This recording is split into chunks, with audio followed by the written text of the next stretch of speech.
My own mother planted drugs in my home because she wants to lock me up and steal my baby, but she quickly learned what happens when you lie to the judge. And let's just say she won't be going home anytime soon. My mom has always been controlling, but after I had my baby, it got worse. It wasn't just about my money anymore. She started acting like my baby was hers.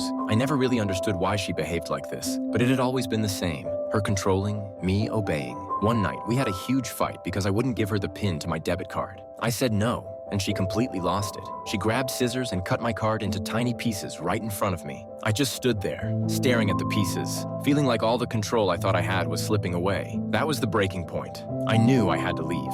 I started working night shifts, saving every penny I could. After months of dealing with her, I finally got an apartment for me and my baby. The day I started packing, she went crazy. She blocked the door and screamed, "You'll never make it without me." Then the wildest thing happened. She called the cops on me. When they showed up, I was shaking. She told them I was kidnapping my own child. I couldn't believe it. The neighbors were outside, watching everything. The officer looked between us like he didn't know who to believe, and for a moment I thought it could all go wrong. What if they believed her? Then the officer looked at me and said, "Ma'am, you need to come with us." But before he could say anything, I told him the baby was mine and that we were moving out. He looked at me with suspicion, but relaxed when I showed him the birth certificate I had saved on my phone. Then my mother flipped out even more, demanding that the officer arrest me, force me to sign over my parental rights, and make me give up my bank details. The officer sighed.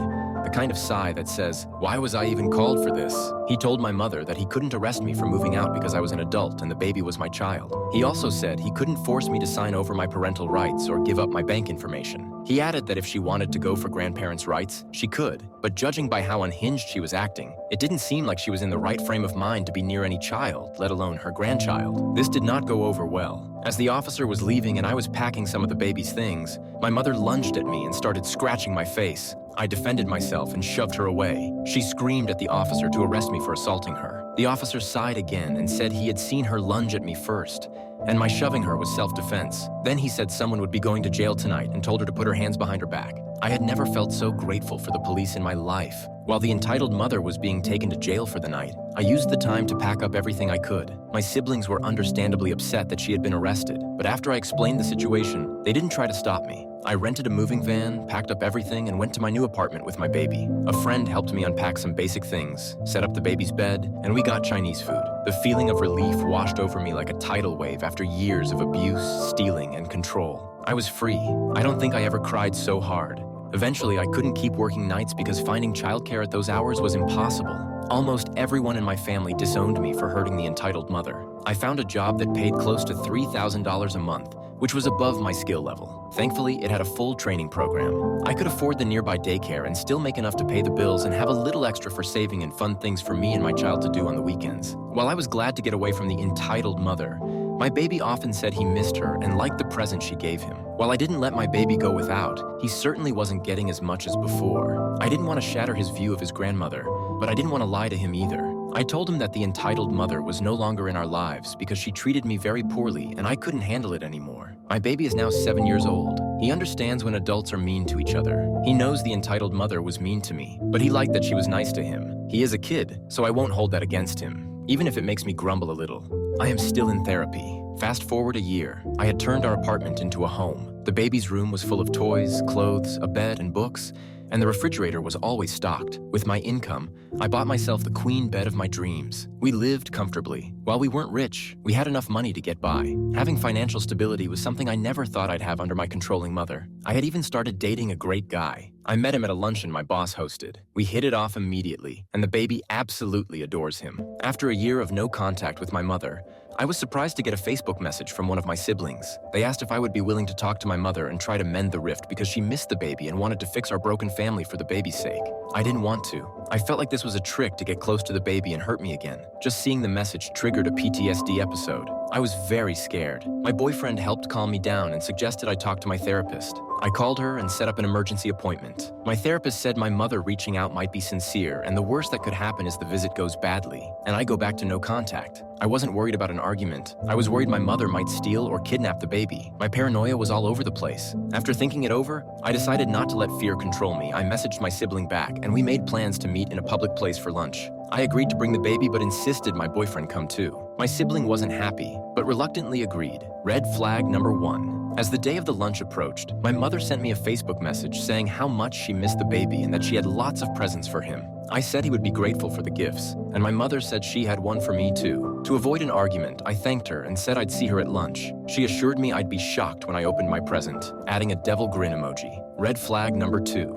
On the day of the lunch, my anxiety was through the roof. I kept changing my mind, but my boyfriend assured me he would be there for me every step of the way. If I felt uncomfortable and wanted to leave, we would grab our baby and go. We got into the car and arrived at the restaurant. My boyfriend kindly offered to pay for everyone's lunch. My entitled mother took full advantage, ordering the most expensive items on the menu, including a pricey cocktail and even an extra dish to take home. I was understandably annoyed, but my boyfriend just smiled and said she could have whatever she wanted. After we ate, our baby and my entitled mother hugged, and our baby opened all the gifts she had gotten for him. He was super happy and excited to take everything home to play with. But my entitled mother stopped him and said the toys would stay at her house, and our baby could come play with them whenever he wanted. I nearly spat out my drink. This got my entitled mother's attention, and she smiled at me. The smile was faker than fake, and she said she wanted to hand deliver my gift in person. She handed me a large brown envelope. I almost didn't want to take it, worried it might contain something harmful, but I opened it. She was petitioning the court for grandparents' rights. I immediately exploded, standing and throwing the papers at her, shouting that she would never get her hands on our baby and that she would have to do so over my dead body. I grabbed our baby and my boyfriend, and we left right away. Our baby was sad he couldn't keep the gifts, but I promised to buy all of them for him myself. We didn't need my entitled mother in our lives. I felt humiliated and tricked. In the last entry titled, "Mom was petitioning for grandparents' rights," I had never been involved with the courts before. I was really scared, especially about the lies my mom might tell about me. After talking with my boyfriend and therapist, they urged me to hire an attorney. I found a great family law attorney who was very kind but honest. I had flash drives with recordings of my mom abusing me and our arguments, but my attorney said we couldn't use them because audio recordings weren't allowed unless both people agreed to be recorded.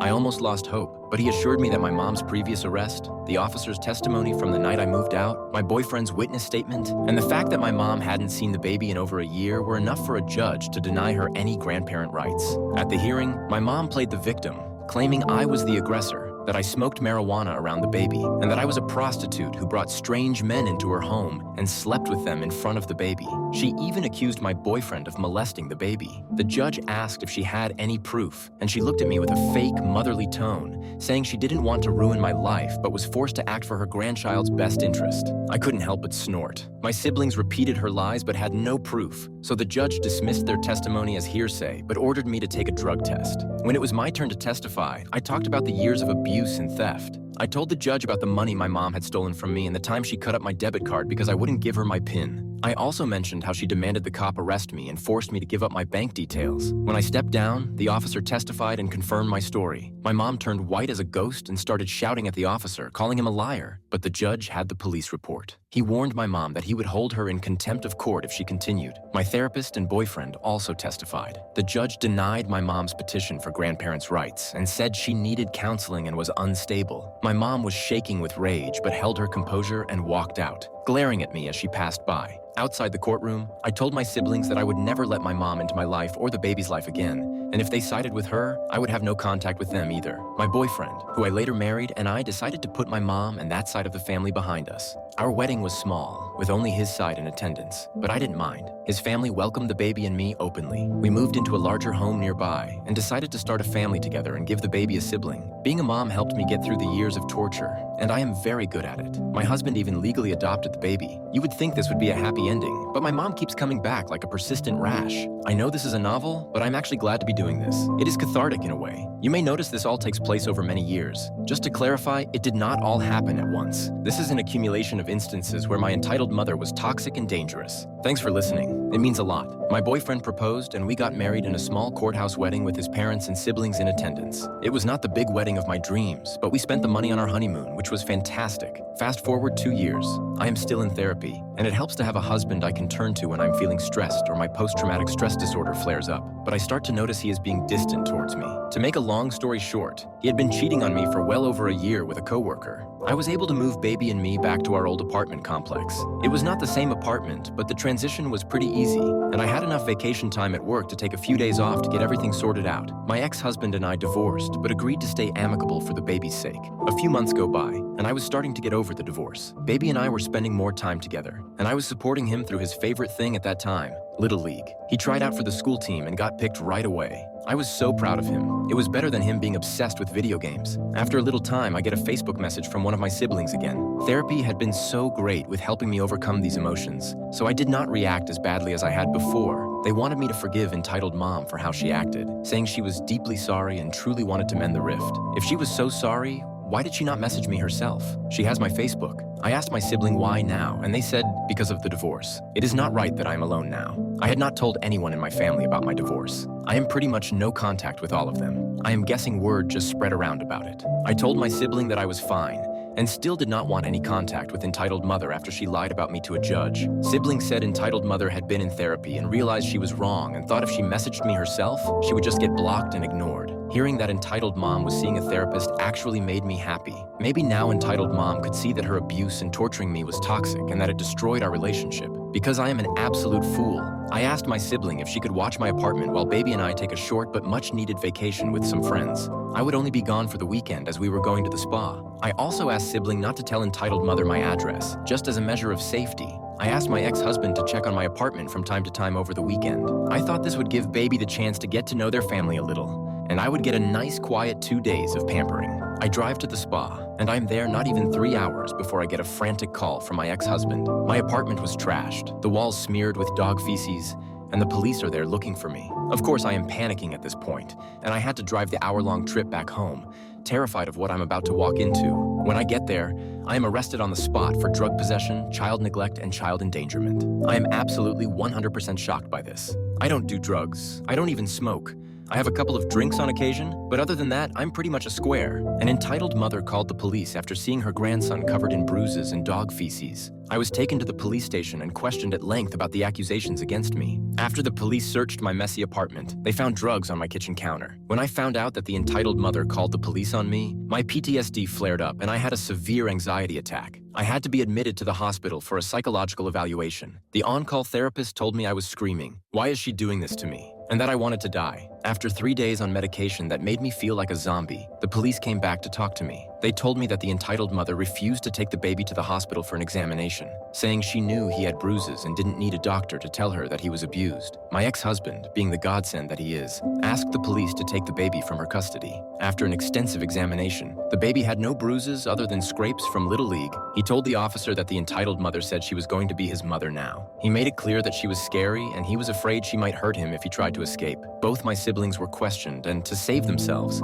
admitted that the entitled mother told them to wait until I wasn't home and the baby was with them, so she and my other sibling could trash my apartment and plant the drugs. The entitled mother denied this, but the evidence and her clear mental instability led to her arrest on charges of domestic abuse, theft, destruction of property, lying to police, and kidnapping. My siblings were also charged. I have since been granted a permanent restraining order against her and my siblings, and they are not allowed to contact me. If any other relatives try to contact me on their behalf, it would be a violation, and they would be charged even more. I will probably be in therapy for the rest of my life, and the baby has started seeing the same therapist. My ex-husband and I are working through our own issues, knowing that the entitled mother will get out of prison at some point. We are considering moving out of state. It has been a few days since I posted, and many people are suggesting we move. Both my ex-husband and I can transfer our jobs, but I'm worried about taking the baby away from his family here, my ex-husband's family. I have no contact with my mother's family, and my ex-husband does not want to move.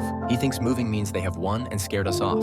I tell him it is a matter of safety, not pride, and he understands. We discuss it whenever the baby is not in the room. We have already chosen a location if we decide to move. It would be a big change, but a nice one. Another thing stopping us is our relationship. We are not married anymore and do not live together. My ex-husband says for things to work, we would need to get married again or at least move in together. I am thinking about it and leaning toward moving the baby and me back in with him, at least to get away from my old apartment because some of my mother's relatives know where it is. It is a lot to think about, but I'm discussing it with my therapist, who thinks moving would be good for us. Quick update. My boss has been great. He paid for a professional cleaning crew to clean my apartment and replace my living room TV. Babies notice these things. Some might wonder why I still have anything to do with my ex-husband. We are working through our issues with therapy and building trust. We love each other and are committed to being good for each other and the baby. We have set boundaries, and he pays child support and takes the baby to ball games. They are very close. The baby already lost his birth father. I do not want him losing his stepfather too. This works for us, and someday we will be fine. For now, we are happy with a no-commitment friendship while we go through counseling. The baby is in therapy too,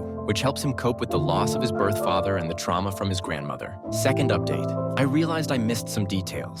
My mother and siblings were sentenced to jail for destroying my apartment, attempting to frame me, and kidnapping the baby. My sister got 5 years, my brother got 8 years, and my mother got 15 years. I was not present for the sentencing, but I received copies of their sentences. My mother was ordered to undergo a psychological evaluation. I am now talking with a cousin who knows how crazy my mother is. After I moved out years ago, she ranted about making me suffer for taking the baby away and losing money. Greed and mental illness do not mix.